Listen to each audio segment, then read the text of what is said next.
Halo teman-teman, selamat datang di talk show Korupsi Dekat Dengan Kita, Generasi Muda Melawan Korupsi. Apa kabar semuanya? Semoga sehat dan tetap semangat ya. Perkenalkan, nama saya Jana Hari. Hari ini saya akan memandu jalannya talk show dan obrolan hari ini yang akan membahas mengenai korupsi. Nah, teman-teman, kalau kita mendengar kata korupsi, biasanya apa sih yang langsung terlintas di pikiran kalian?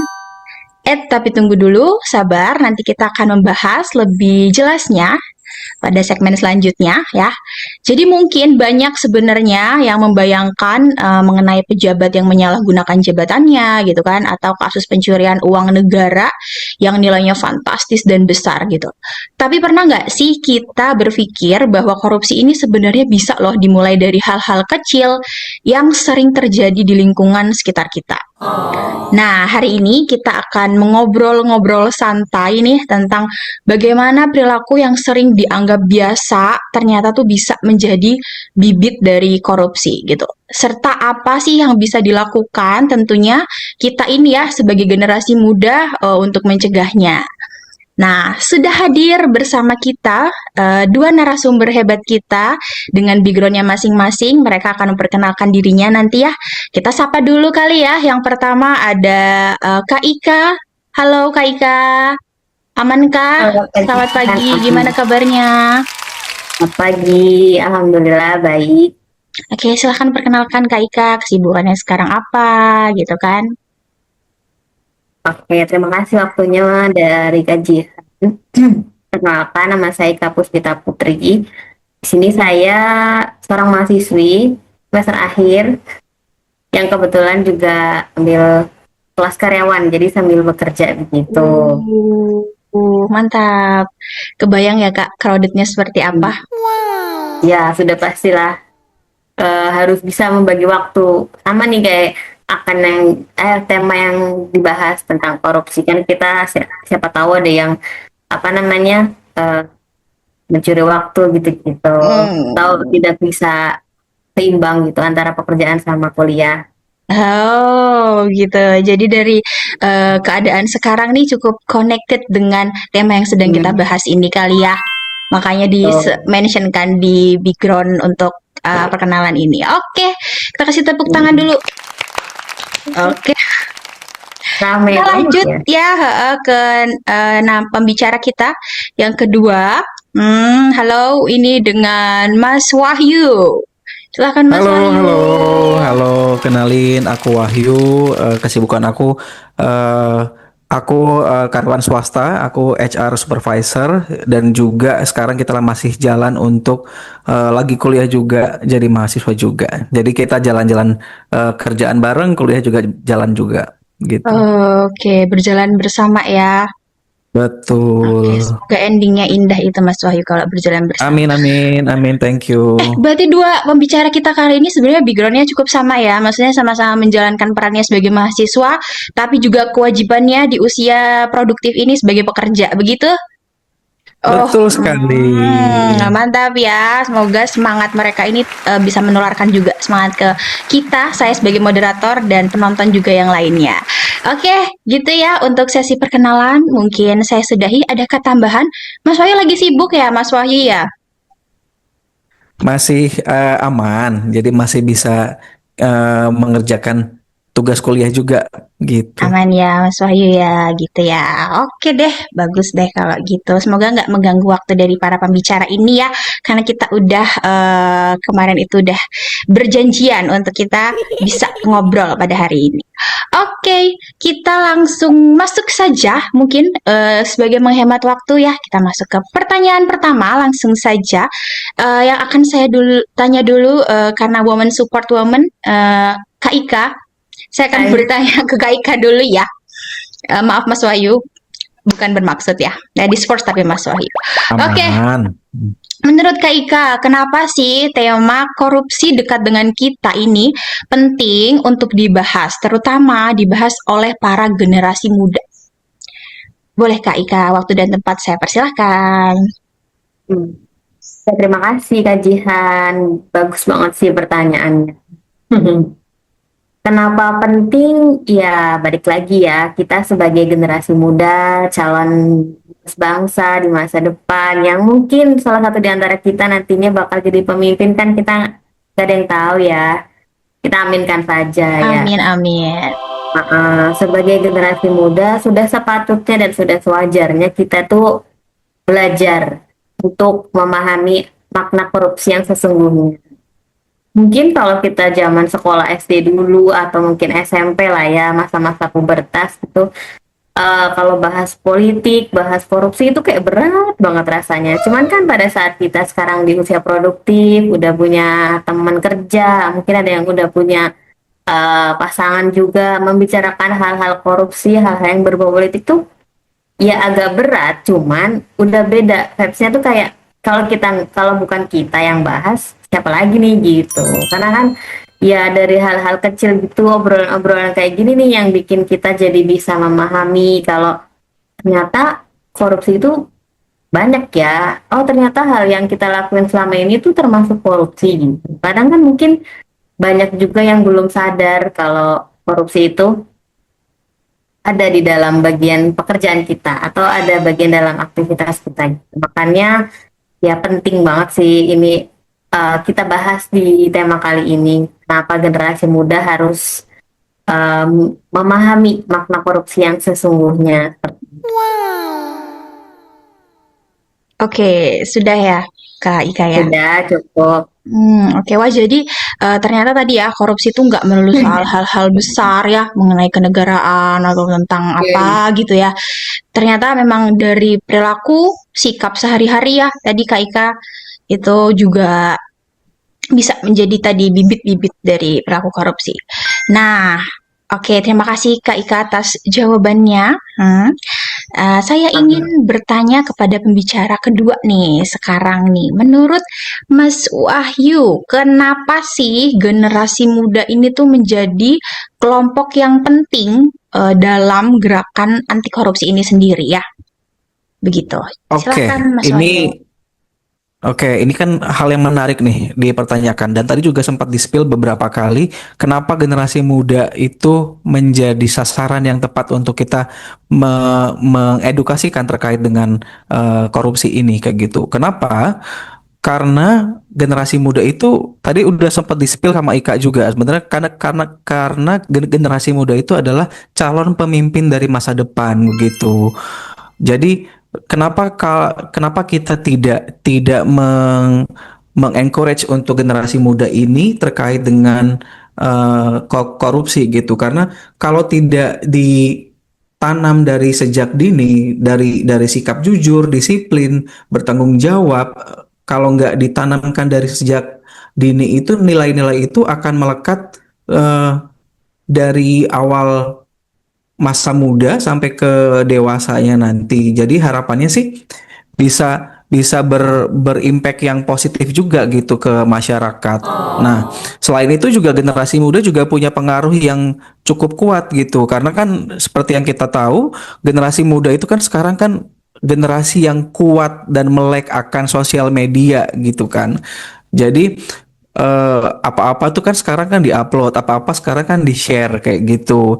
Jadi apa salahnya kayak gitu kita men-share hal yang positif untuk banyak orang. Jadi dengan kata lain kita tuh men-share hal yang positif itu bisa menjangkau ke banyak orang. Jadi balik lagi, jadi anak muda itu memiliki potensi yang besar untuk menyebarkan nilai-nilai integritas dan juga dan juga untuk mengajak teman-teman sebayanya untuk melawan korupsi itu sendiri. Begitu sih kalau dari aku. Oh, wah, setuju banget Mas Wahyu ya. Apalagi sekarang emang media sosial ini sudah menjadi bagian dari kehidupan sehari-hari ya, apalagi generasi muda gitu. Bahasa Mas Wahyu ini sangat tertata ya.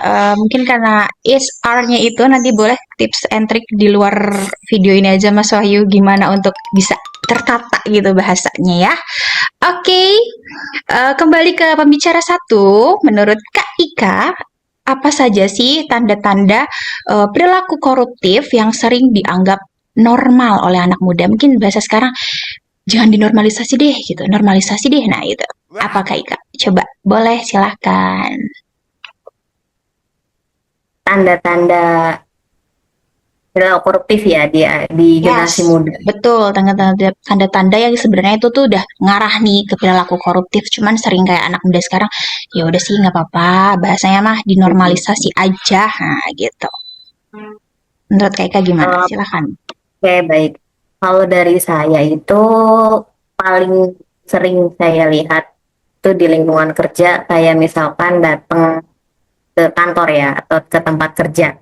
Mungkin di kantor atau tempat kerja kalian itu kan banyak ya, maksudnya ada yang mungkin masuk jam 7, ada yang masuk jam 8 gitu kan. Nah, ada tuh beberapa oknum misalkan dia masuknya jam 8. Itu kan berarti sudah waktunya kita kerja. Itu tuh salah satu tanda yang harus segera diwaspadai kalau misalkan itu perilaku tersebut diulang-ulang, terlalu dibiasakan gitu sampai pada akhirnya, alah nggak apa-apa deh. Cuman maksudnya toh saya udah sampai kantor juga, ya, maksudnya pekerjaan itu masih bisa saya kerjain gitu. Kan itu sudah termasuk korupsi karena kita mengkorupsi waktu, dalam artian kita tidak tepat waktu, tidak jujur juga dalam bekerja seperti itu. Selain tepat waktu, kita juga bisa kayak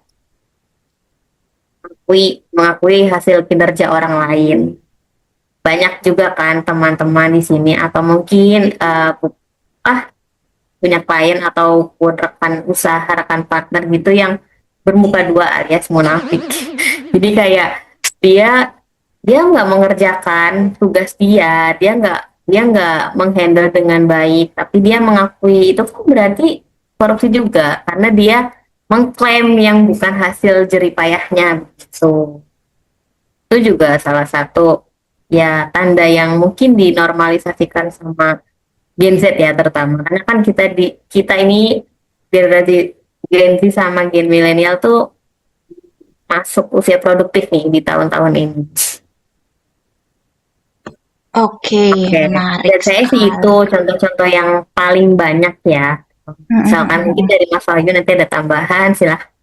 Oh, boleh nih. Kalau ini pertanyaan kali ini kayak butuh sudut pandang laki-laki juga ya, kayak. Nah, betul, Jadi karena kan dari pihak perempuan beda tuh POV perempuan sama POV laki-laki. bener, aduh mantap. Jadi tuh gini nih, tadi ya Kak Ika sempat menyinggung bahwa jamnya datangnya telat itu udah masuk gitu kan. Pepet lah. Mepet lah ya korupsi waktu walaupun kecil tapi sering kayak ya lah yang penting masuk kerja nggak sih gitu kan ya. Terus abis itu kerjaan yang diakui padahal dia tidak mengerjakan. Ada nggak sih Mas Wahyu nih di awal-awal masuk kantor nih bisa ngedetect orang tuh kayak wah nih cenderung akan kayak gini nih, ini hempaskan aja, nah kayak gitu. Coba dari Mas Wahyu deh pelaku-pelaku kayak gini sebagai HR, tolong Mas Wahyu pencerahannya. Oke, aku nyambung dulu mungkin ya. Sebenarnya hal-hal yang kayak gitu tuh kita bisa lihat dari eh integritasnya seseorang itu kayak gitu. Sebenarnya kan kita bisa melihat integritas atau disiplinnya orang itu tuh seperti apa. Contoh misalkan eh itulah kenapa HR selalu membuat probation dulu secara 3 bulan kan, kayak gitu kan. Itu akan dilihat sejauh mana integritas eh, karyawan itu dan juga disiplinnya itu seperti apa. Dari situ kita juga bisa melihat eh, bagaimana apa ya, bagaimana orang tersebut itu mempunyai perilaku yang cukup menguntungkan untuk perusahaan atau mungkin untuk orang di sekitarnya kayak begitu sih. Sebenarnya itu kan jadi kayak titik balik juga untuk kita menilai menilai bagaimana individu tersebut itu bisa bisa berimpact baik untuk perusahaan atau rekan kerja di sekitarnya sih. Dari aku gitu. Oh gitu ya. Jadi sebenarnya 3 bulan awal itu penilaian ya Mas Wahyu ya. Oh kita terspill Kak Ika. Jadi kita di Betul. 3 bulan awal bagus dulu kali ya. Jangan dong ya. Jangan dong, Nggak bisa jangan kayak tadi gitu dong iya, sebenarnya. jangan Mm-mm. menormalisasikan hanya hal yang tidak Tidak baik. menormalisasikan. Betul. Betul, jangan dinormalisasikan. Bener, itulah. Menarik, menarik. Oke. Oke, kita lanjut kali ya ke pertanyaan yang selanjutnya. Nah, mungkin pertanyaannya ini akan untuk Mas Wahyu.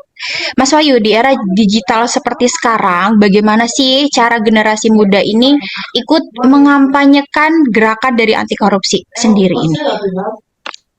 Oke, kenapa generasi muda itu perlu mengkampanyekan terkait dengan gerakan anti korupsi ini? Sebenarnya ya, kalau kita melihat pola pola anak-anak muda sekarang itu kan tidak apa ya, tidak suka sama hal-hal yang normatif gitu, tidak suka hal-hal yang kayak biasa-biasa aja atau mungkin seremonial itu mereka nggak begitu suka kayak gitu sebenarnya. Itulah kenapa yang tadi aku bilang di awal itu kalau generasi muda sekarang itu adalah generasi yang melek sama digital sama gadget kayak begitu. Balik lagi ke pertanyaannya Jihan nih, ini cukup menarik juga. Kita tuh sebenarnya bisa membuat konten yang edukatif gitu di Instagram atau TikTok sekarang kan, atau di YouTube atau platform yang bisa menjangkau anak muda itu dengan luas begitu. Dengan bahasa yang menarik, mungkin dengan bahasa yang simple yang tidak membuat anak-anak muda itu nggak bosen juga gitu buat nontonnya kayak gitu kan kan sekarang kan banyak tuh ya konten-konten yang ringan tapi message-nya juga on point kayak gitu. Terus yang terpenting adalah kalau kita bicara soal konten edukasi atau konten konten edukatif terkait dengan kampanye dari anti korupsi itu sendiri adalah yang penting itu adalah message atau pesan bahwa kejujuran, tanggung jawab serta disiplin itu juga merupakan nilai yang harus diterapkan dalam kehidupan kita sehari-hari kayak gitu. Selain itu, kita juga bisa menjadi contoh di lingkungan sekitar kita, baik di keluarga mungkin atau di lingkungan kerja, karena kampanye ini tuh efektif sebenarnya bukan lewat dari kata-kata aja kayak gitu, tapi juga lewat tindakan nyata begitu. Benar sekali. Jadi perubahan itu nggak harus dimulai dari sesuatu yang besar ya, Mas Wahyu. Ngomongin tentang usaha, Betul. berarti Mas Wahyu kita bisa nggak kalau misalkan laki-laki yang nggak ada usahanya, berarti itu tindakan benih-benih apa ya? Ngomong doang. Oh, nggak ya, nggak masuk ke sana ya. Ya, Maaf bisa ya, sih. sedikit curhat. Nah, Oke, Korban betul ya. PHP ya, Gimana Kak Ika? korban tagihan korban PHP. Aduh, jangan di-spill di sini ya. Ada jangan aduh, Kita nanti bisa Jangan omongin aja. Betul. di luar Di podcast. luar, dan nanti kita oversharing ya jadinya ya. Oke, benar ya. Jadi perubahan tadi tidak harus dimulai dari sesuatu yang besar gitu ya. Terlebih lagi itu bisa dimulai dari diri sendiri kita terlebih dahulu kali ya.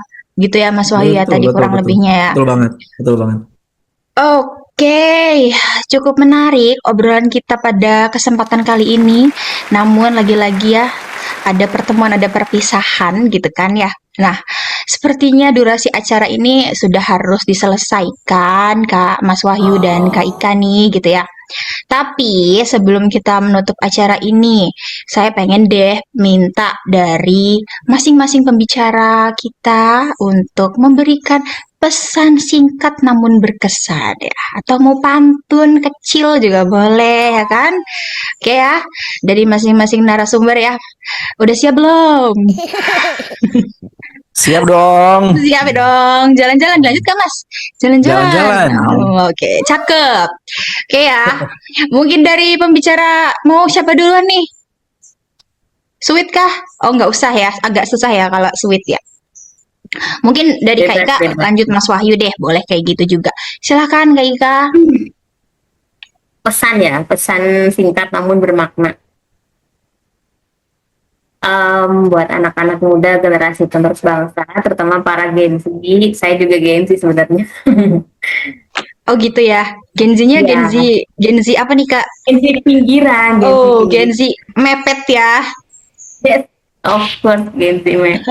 Oke, lanjut balik lagi menyikat Oke. waktu. Betul, maaf ya. Kita nggak sampai nih podcastnya. Pesannya satu, untuk anak muda jujur aja. Pokoknya tanamkan prinsip jujur dalam setiap kegiatan yang kita lakuin, perkataan yang kita ucapkan, sama perbuatan yang kita lakukan. Kalau kita udah jujur, harapan baiknya korupsi itu nggak akan terjadi. Karena dalam nilai anti korupsi juga yang ada 9 itu jujur itu paling pertama dijelaskan. Jadi ya dasarnya sebuah, maksudnya dasarnya nilai anti korupsi aja jujur. Jadi kita sebagai manusia, sebagai generasi muda sudah sepatutnya untuk melakukan salah satu tindakan paling dasar untuk mencegah perilaku korupsi, yaitu jujur dalam segala hal. Semoga bisa diterapkan ya oleh teman-teman semua. Apapun yang kita lakukan, kita harus selalu jujur untuk mencegah timbulnya benih-benih korupsi. Waduh, dip ya. Katanya satu, jujur ya. Kamu jujur aja, aku terima gitu ya, Kak Ika ya. Oke, iya. Jujur perasaan juga termasuk tuh. Oh gitu, aduh, lagi ya nyerempet lagi ke arah sana sepertinya ya di usia-usia ini ya. Oke, Kak Ika, jujur, sidik ya itu juga nomor satu ya, Kak Ika ya. Cocok, terima kasih Kak Ika pesannya. Lanjut, Mas Wahyu, gimana pesan dan kesannya? Oke, kalau dari aku sih buat teman-teman generasi muda, sebenarnya jadilah generasi muda yang berani untuk berkata jujur dan juga bertanggung jawab. Terus gunakan media sosial itu untuk menyebarkan hal-hal yang positif gitu. Jadi balik yang tadi Ika bilang juga kan poin utamanya dari gerakan anti korupsi itu adalah kejujuran. Jadi kita harus mulai bisa berani berkata jujur dan bertanggung jawab gitu. Terus jadi bagian dari gerakan generasi muda melawan korupsi. Oke, promosi dikit, generasi muda melawan korupsi. Oke, sebenarnya saling melengkapi ya pesannya. Dari perempuan tuh udah kamu jujur aja. Terus dari laki-lakinya, oke, aku jujur dan bertanggung jawab. Wah, jadi nyambung ya sebenarnya Masuk. ya. Masuk. Masuk banget ini. Oke, tapi dari tadi Mas Wahyu ini selalu berkaitan dengan media sosial ya. Mungkin karena Mas Wahyu juga cukup aktif ya di media sosial ya. Jadi bahkan pesan, saran, isi dari interaksi kita tadi juga banyak Mas Wahyu yang lebih bahas di media sosialnya. Menarik, menarik. Semoga ini bisa langsung diterima oleh para generasi muda kita, terutama kita-kita juga ya sebenarnya. Audiens kita generasi muda, kitanya generasi muda gitu kan, muda juga Muda dong, muda kita dong. selalu muda ya kan. Muda. Ya, kita nggak boleh merasa tua. Oke, kita tidak boleh merasa tua ya. Oke, terima kasih banyak kepada kedua narasumber nih ya atas diskusi yang sangat-sangat inspiratif sekali gitu. Banyak mungkin semoga generasi muda di luar sana juga mendapatkan insight baru ya, bahwa sebagai seorang kita harus jujur dan harus bertanggung jawab. Oke, dari obrolan hari ini sebenarnya kita juga belajar ya, Mas Wahyu dan Kak Ika, bahwa korupsi ini ternyata lebih dekat loh dengan kehidupan kita daripada apa yang kita bayangkan. Jadi oleh karena itu melawan korupsi itu bukan hanya tugas pemerintah atau lembaga tertentu, tetapi merupakan tanggung jawab kita bersama juga yang merupakan bagian dari generasi muda. Oke, teman-teman, para penikmat podcast atau talk show ini, mari mulai dari langkah sederhana. Yang pertama, jujur dalam belajar, disiplin dalam menjalankan tugas bagi kita yang mahasiswa, menjadi peran di usia produktif juga. Jangan lupa bertanggung jawab atas setiap tindakan yang sudah kita lakukan. Oke, saya Jana Hari mewakili seluruh tim yang bertugas pada kesempatan kali ini mengucapkan terima kasih kepada teman-teman yang sudah menyaksikan talk show Korupsi Dekat Dengan Kita, Generasi Muda Melawan Korupsi. Boleh kali ya kita slogan bareng kali ya para pembicara kita ini, kan belum tentu kita akan bertemu lagi dalam satu kesempatan yang sama ya. Oke, nanti ketika saya bilang dulu korupsi dekat dengan kita, nanti kita bareng-bareng langsung generasi muda melawan korupsi. Gitu boleh ya? Oke. Siap, Kak. Oke. Korupsi dekat dengan kita. Generasi muda melawan korupsi. Oke, tepuk tangan dong. Oke, sampai jumpa di kesempatan berikutnya. Tetap semangat menjadi generasi yang berintegritas. Selamat. Ya, dadah. Oke.